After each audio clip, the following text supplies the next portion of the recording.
Hi everyone, and welcome back to our preparations for Raid on Aurora Junction. The live stream is fast approaching on Saturday 1st of February, 2:30 PM GMT, and we've made some exciting progress. Let's jump into what we've been working on and get you caught up with the latest updates. The scenario, as a reminder, is a high-stakes kidnapping rescue. The Iron Phantoms, a ruthless gang operating in Aurora Junction, have abducted a key corporate executive. They're being supported by the Neon Reapers, a chaotic gang of street bikers. The Corporate Enforcement Division, or CED, has been tasked with locating the hostage, neutralising the gang forces, and extracting her to safety. We've configured the table and set up the terrain close to how we expect to play the game. Centurion Tower is positioned near the centre of the table, and it's going to be the Iron Phantom stronghold.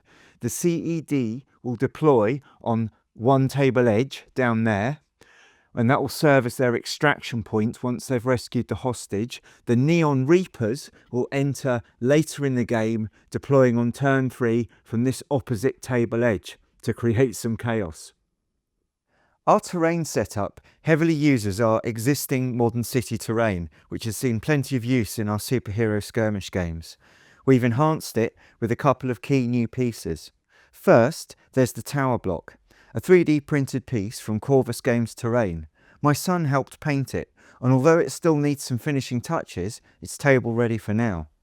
We've also added a colonial-style townhouse from Cerisa Precision, made from MDF. It's another piece that isn't fully detailed yet, but it works well to break up the skyline and add variety. To further develop the cyberpunk aesthetic, I've created 2 building toppers from household items and bits from our bits box. Inspired by the layered, retrofitted buildings in the original Blade Runner, I used a grape tub for one topper and a shampoo bottle for the other. The improvised look works perfectly to suggest a city that's been built up over decades, with tech stacked on top of older structures. I also used containers and parts from our Grimdark 30K scatter and order station kits to tie these toppers into the rest of the scene. The real game changer, though, is the Cyberpunk Signage. This has brought everything together, from the Scratchbuilt Centurion Tower to the modern MDF and 3D printed buildings, and even the 40K ruins and order station platforms. Alongside the lighting, the signage creates the feel of a tired, grimy, lived-in city, perfect for the streets of Aurora Junction. While I'd like to add more signage before the live stream, the current setup already does a great job of tying everything together. The main street running through the table is wide, but features a central reservation for cover.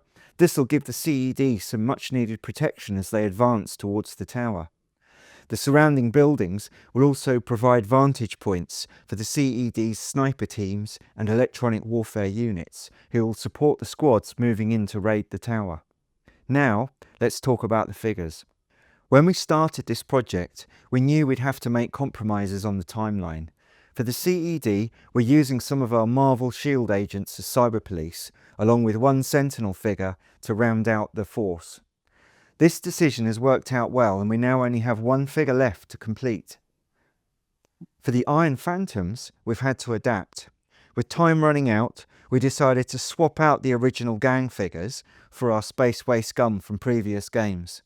These figures already fit the aesthetic, and they're almost ready for action. We still have 3 gang members left to paint, as well as the hostage, but finishing them by the deadline feels achievable. The Neon Reapers are in progress too.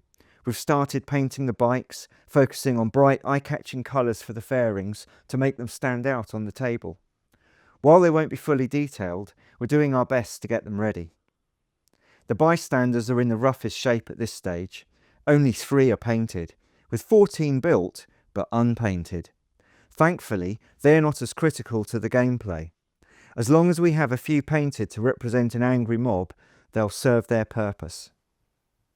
One of the most satisfying elements we've completed so far is our fleet of Jonny Cabs. Vehicles and signage really define the look and feel of a city, and these cabs have brought so much character to Aurora Junction. They're part of the Corvus Games Terrain Cyberpunk Scatterpack STL files, which has been invaluable for this project.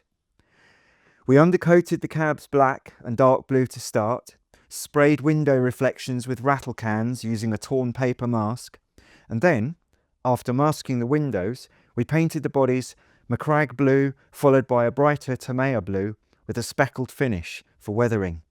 Finally, we designed custom stickers and printed them with a Kodak mobile printer.